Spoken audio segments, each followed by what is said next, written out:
It was very emotional. It was the water. I cry every time. Every time. Did you have any kind of challenging moments, and how did you navigate that?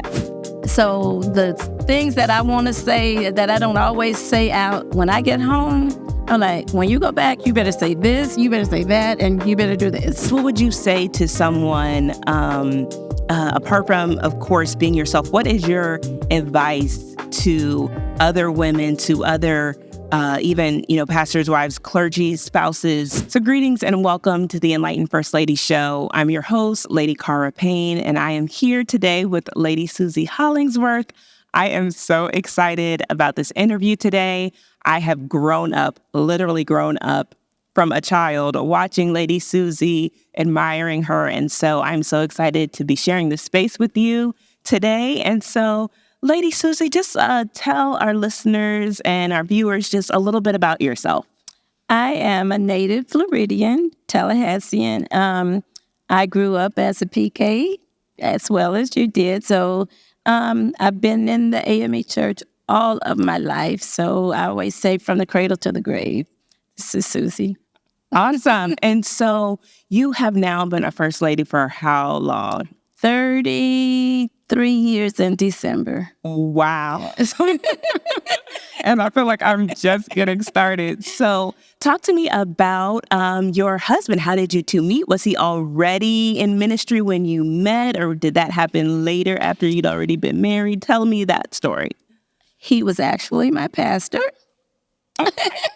He was my pastor for 3 years prior to a telephone call that changed everything. Wow. Okay. So what was that? What was that like? Because, growing up as a PK, you knew what that life was going to be should you have chosen to move forward. But I never, in my wildest dreams, thought I would marry a pastor. But the telephone call, he told me, first of all, I really enjoyed your singing today. And then he said, I wanted to sit down and talk to you about something. Do you think maybe we could meet? This was on a Sunday, the call. We met on that Tuesday. And that Tuesday night, I told my sister I'm going to marry him. And 5 months later, we were married. What? I had never thought of him in that way. Yeah, wow. It's amazing how life works. You just never know. And I think being, having that spirit of just being open, yes, to the possibilities, but knowing that he was a man of faith, yes, being raised, knowing that was a part of your values, absolutely, I'm sure made that easier. So what have been some of the most rewarding moments for you as a pastor's wife? I would say, since we've been married, we've been at 6 different churches. Every single church, I have gained family members. I love people. And I have 2 godchildren from one church, another godchild from another church, sisters from another mother.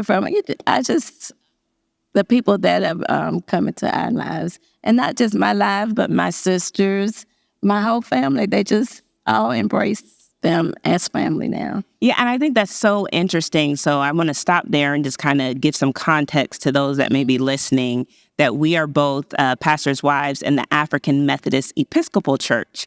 And in our denomination, we believe in the itineracy of a pastor or clergy, which means just like the disciples in the biblical days went from place to place, sharing the gospel, our denomination, every year, it's a 1-year appointment to that church. So any given year, you could be moved to a new church, a new congregation, new personalities, new cities, yes, new states even.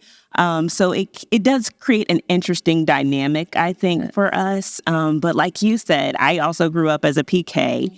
And I remember my dad answered his call when I was in middle school. And so the church that we were attending at the time, we'd been there for 10 years or more. And then we were leaving. So it was very emotional. It was the water. I cry every time. Every time I cry. And see, the one thing that my mom said about it was, like you were saying earlier, is that even though it's not goodbye, it's just your family growing, Yes. and a chance to reach new souls. But that also can be challenging because the personalities are different. Sometimes So they different. love that previous pastor. So just did you have any kind of challenging moments, and like how did you navigate that? I think the most challenging was the pastor prior to my husband had been there for 11 years. And I think he pretty much let the people run the church. And that's not Reverend Hollingsworth's style. So he bumped heads a lot. And I think I'm sort of like my mama. I'm his greatest protector. You're not going to just say anything to him any kind of way. And don't get anything from me. I try not to say anything, but sometimes I think it's necessary. But yeah, that's the greatest challenge was that particular church. And how did you navigate that? Because that's my thing. I know that I can be outspoken and also, just being raised in church, having, being a PK, I had a certain, model, Right. if you will. Right. And so it was hard even, with my husband where I'm like, oh, babe, I don't know if I would have said that like that. Like, do you kind of give that kind of feedback? I do. But once we get home, I don't do it in public. Once we get home, I will discuss, maybe you shouldn't have said it that way, or I think they would have received it better had you said it that way. And sometimes we go back and try to clean it up a little bit. So right. So okay, so we're on the same page. Absolutely. We're on the same page. So I just I know that we've kind of touched on challenges and rewards. Did you have any advice? Entering, I guess your mom was a first lady. My mom was the first lady. Example. Absolutely. So did she give you any words of wisdom? Always be yourself. And I took that to heart. I think in a lot of churches, people have an expectation of the first lady. And I think every church that we've been to, they always say, we've never had a first lady like you, but we love you. Because I'm me. I remain me. I keep my own identity. I don't conform to what I think the world thinks the first lady is supposed to dress like, walk like, or even talk like. I'm just Susie. I love that. And that's the advice that was given to me by my mom and so many others. And it's just been such a blessing to have women who pour into me to say, be you, because it is hard. And that's a part of why I even wanted to do this podcast, because I feel like pastors' wives, first ladies are put on this pedestal. And it's just like we are just living this life like everybody else, doing the best we can with what we got. That's what we have.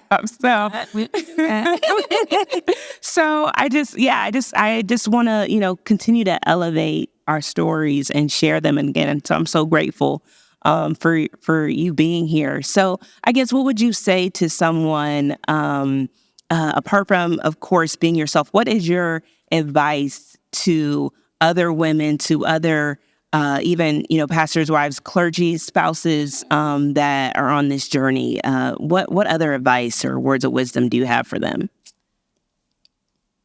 Try not to be too outspoken. A lot of people think a first lady's place is not to say so much. So the things that I want to say that I don't always say out when I get home, I'm like, when you go back, you better say this, you better say that, and you better do this, but at home. So try to, because it will kind of put you in a bad light when they think you're too mouthy or too whatever. So yeah, just try not to say too much. Yeah, and I think it's just, being cognizant of the fact, like at the EnLIGHTened First Lady Roundtable event that I had, it was, recognizing that at the end of the day, the pastor is just that. You know what I'm saying? And so having a certain level of reverence and respect for the role is so crucial. Now, I do have one other, that makes me think of another question. So the particular spouse at the event said that the call was on her husband and not on her. What's your immediate thought to that? My immediate thought is that when you're married, you are one. So if he's called, guess what?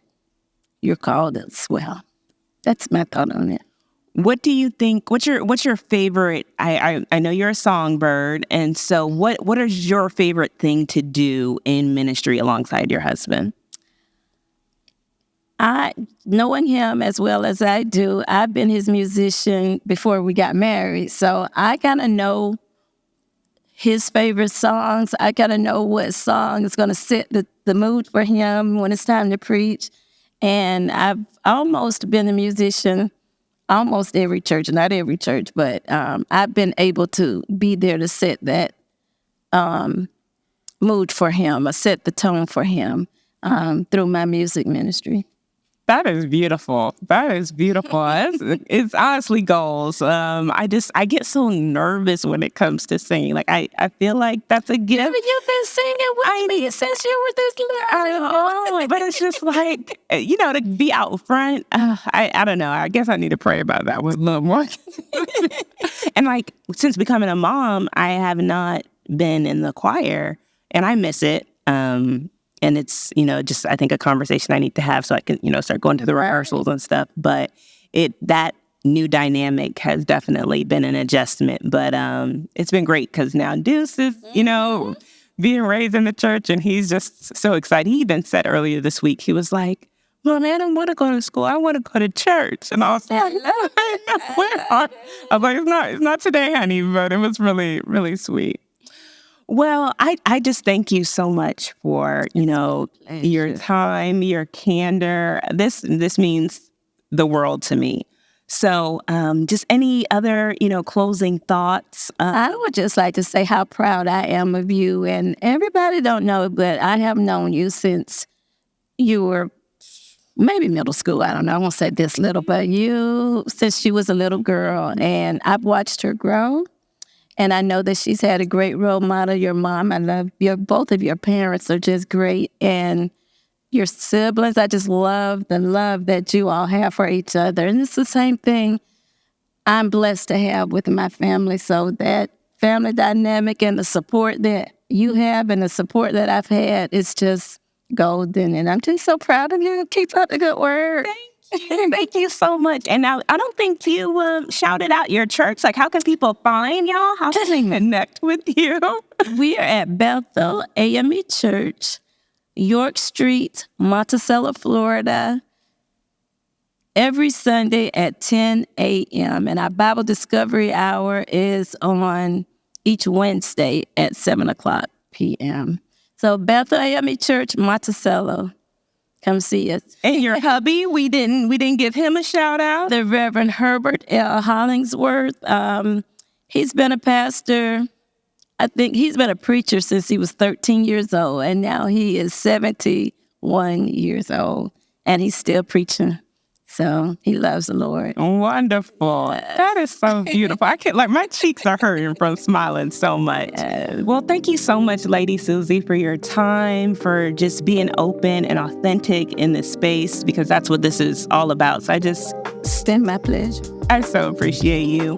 And thank you for tuning in, for watching, for listening. I do not take your support for granted. Be sure to look out for the next episode, like and subscribe. And until next time, take care. God bless.